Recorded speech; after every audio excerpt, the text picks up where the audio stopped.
Okay, for this lecture demo, I'm going to be talking about, once again, the classical order of light. We discussed how lighting an object from the upper right or the upper left hand side of our drawing. Here we have the light source hitting the front of this cube, and the shadow side is back behind the cube. So we've got our light, our highlight, our light side, our light tone on some of the light is hitting the top of the cube. And then this would be our mid-tone, the shadow side of the cube, and cast shadow. Keeping in mind the cast shadow is always darkest where less light can get to it. And as you go off, the shadow softens into the background. The furthest background panel is your darkest panel. So as you're sketching this, try to capture the 4 to 5 different values. Okay, so when I set up my drawing, I create a bounding box that's going to indicate the frame of what I'm drawing. We did work on viewfinders in our earlier module, so make sure you have your viewfinder so that when you are cropping your scene or image, you get a good idea of placement.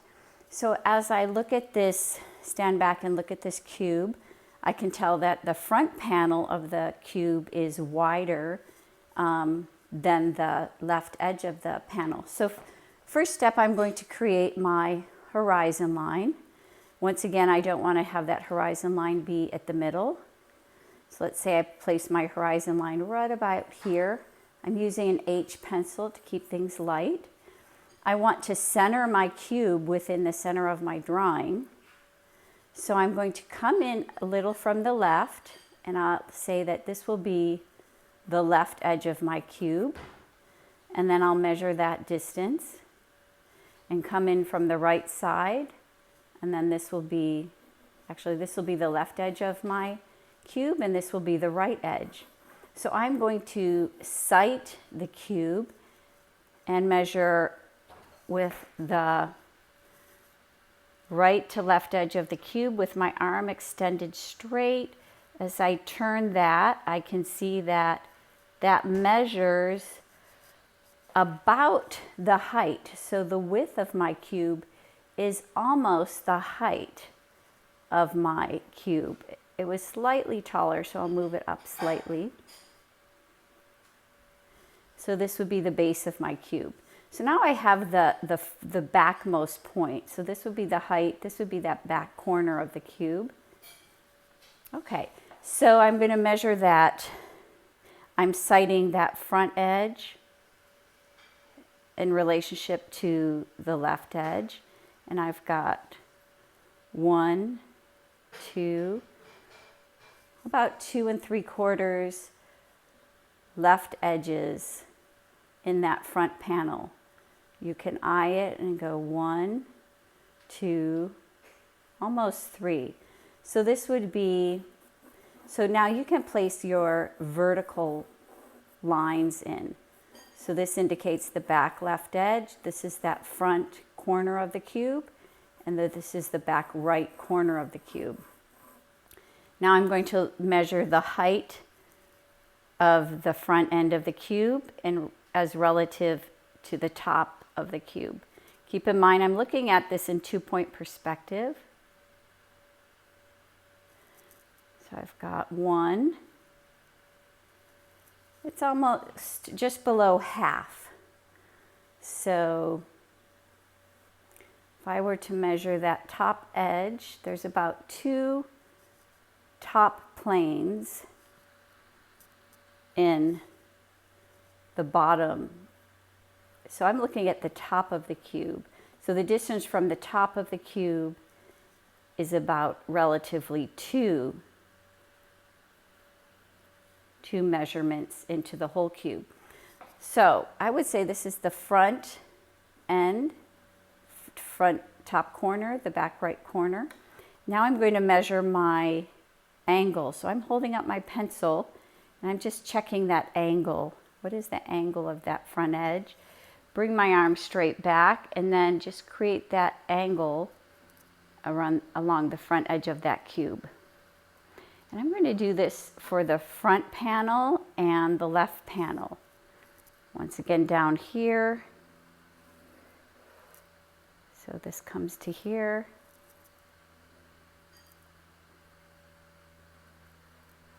So we are reseating in space as I put this front edge in. Okay, now I'm going to check my back edge, my left edge, and it angles back like this.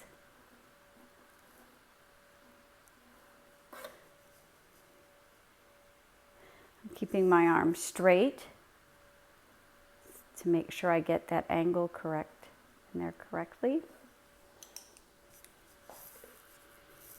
And erase any marks along the way that are unnecessary. This kneaded eraser can always clean up your drawing. Okay, now I'm eyeballing where is that back edge. I'm measuring from the right to the left.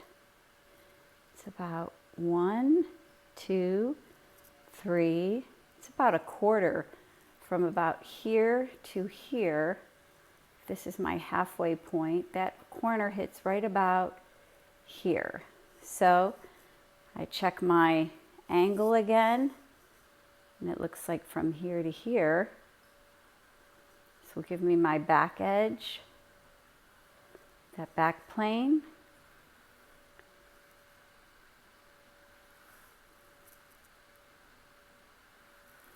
It may take a couple of times. I'm keeping my arm straight. I'm using my shoulder muscles in order to do this.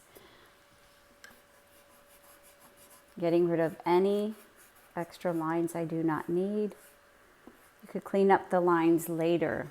But here I've roughed in my, now I do see more of the top edge, so I'm going to bring up this, the height. Let's bring it up to here. And then this would be that corner here. Once you complete your drawing, if you see, look at your still life once again. If you need edits, go in and make edits. These receding lines are very tricky. It might take a while till you get them accurate, till they're exactly where you want them to be. For the sake of the video, I want to move rather quickly, but that you can spend as much time refining as you want. But here again, we're working with a sketch. So this is how you draw in 2-point perspective. We have 2 vanishing points, one off to the right and one going back to the left. Okay, now we also have our shadows. So this shadow starts in this bottom left corner. Once again, I'll pick up the angle of that shadow and bring it in and sketch in my shadow. So now I have all my lines. Then we have a little bit of the shadow falls back here, and we're going off in the distance. We have our horizon line. Okay, in order to put your values in, once again, this is a sketch. So mid-tone values, go ahead and use an F. I'm just going to quickly go in with my F. I'm going to put this light value in quickly for the top of the cube. And I'm doing it rather quickly because you can cross your sketch lines. You could go in and refine that later and just take off your lines so you don't have too many lines. You just want to indicate where those marks are supposed to be, and then you want your value to indicate your edge. So this is my edge right here. Okay, so now we've got the left edge of the cube, which is going, now here's where we're going to create a nice crisp line. You might have to do that with your kneaded eraser. We're going to put in a darker panel here, and then an even darker panel for the cast shadow. So I'm using my mid-tone F or H, you can use your HB as well, pencil, and we're putting in all of our mid-tones.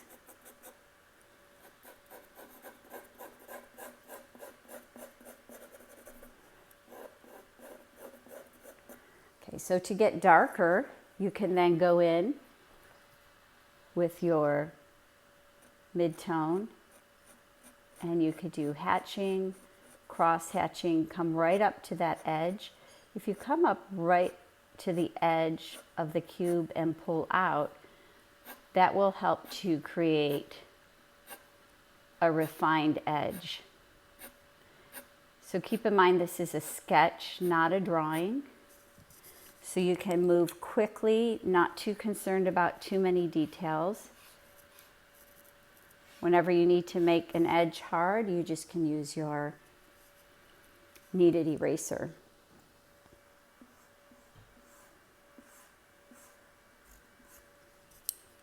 Now I'm going to go in with my 8B to make this back edge a little, this left panel a little bit darker. Here it's up to the artist whether they want to use hatching or cross hatching. Now that shadow beneath the cube is darker, so I'm going to go right up to that edge, keeping in mind that the shadow side of an object is always darkest right underneath or right up to the edge of that object. Here again, you can use directional lines, cross hatching to help with your shadow. We want this to feel like it is a flat, plain surface. So keep that in mind. If you change direction, possibly it is a horizontal surface, so we can move left to right as opposed to at an angle. So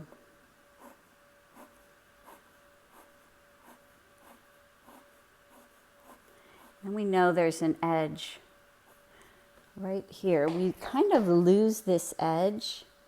Here again, cross hatching will help you to place this object on a surface. This is where the directional lines that you create in your drawing will help to give a sense of the direction the light is moving in.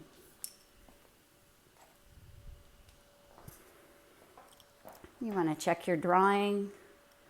I see that right behind the horizon line, I have a darker shadow.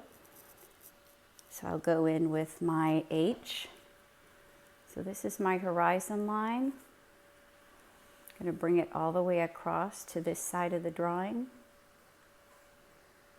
We can make this darker, this shadow back here. And I'm comparing it as next to the cube.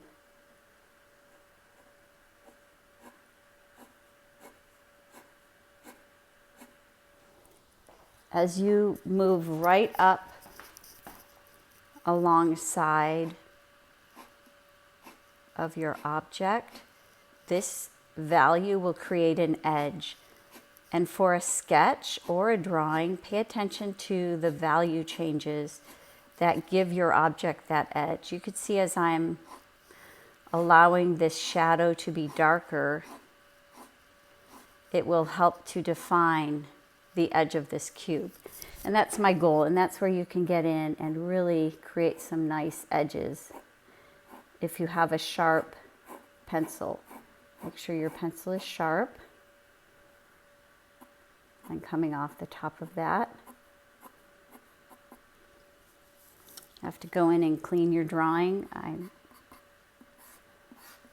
You will pick up some graphite with your hand. Okay, then it looks like that left edge. You once again double check your cube, and I do want this left panel to get darker. I'm going in with my F.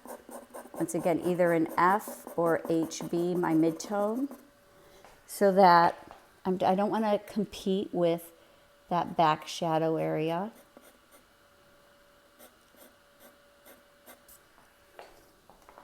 I do want this panel to get dark, but not to be darker than the cast shadow or the shadow in the background Here again, you can create a nice edge just by going right up to the edge of that cube.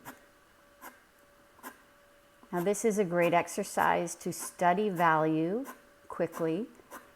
So if you were doing a sketch of a series of buildings, a cityscape, without having to put too much detail in, you can quickly rough in your city. Now you can see I got a little bit smudged here.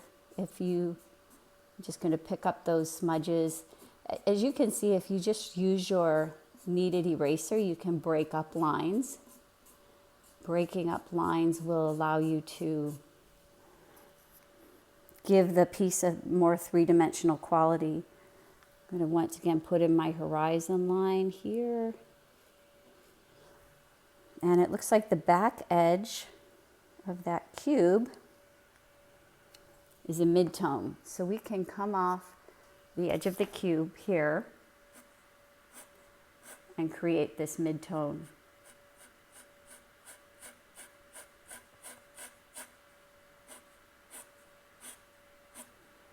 And this midtone will help us with that background. So now this places the cube on a surface that the light is hitting, and then you're going to quickly put your midtone values in the background of the cube.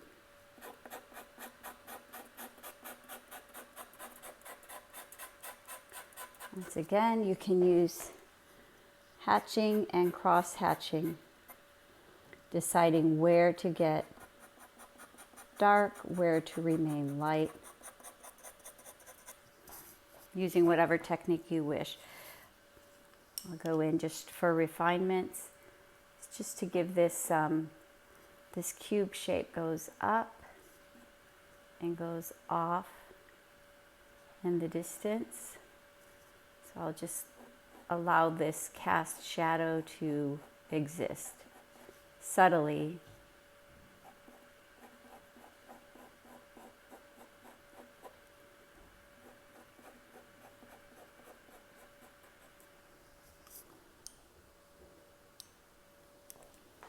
And work on the top of this.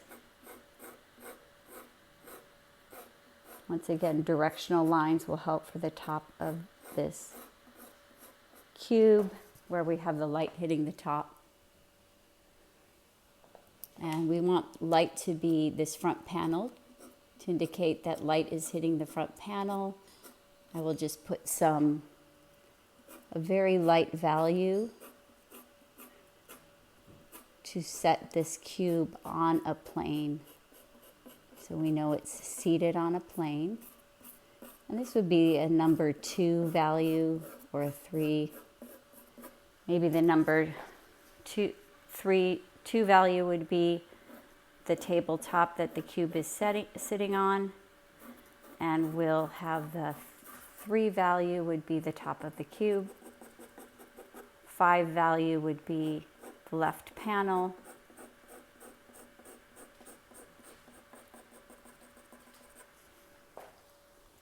Keeping in mind, you could always make crisp edges with your kneaded eraser. You go in there. Nice way to have lost and found edges.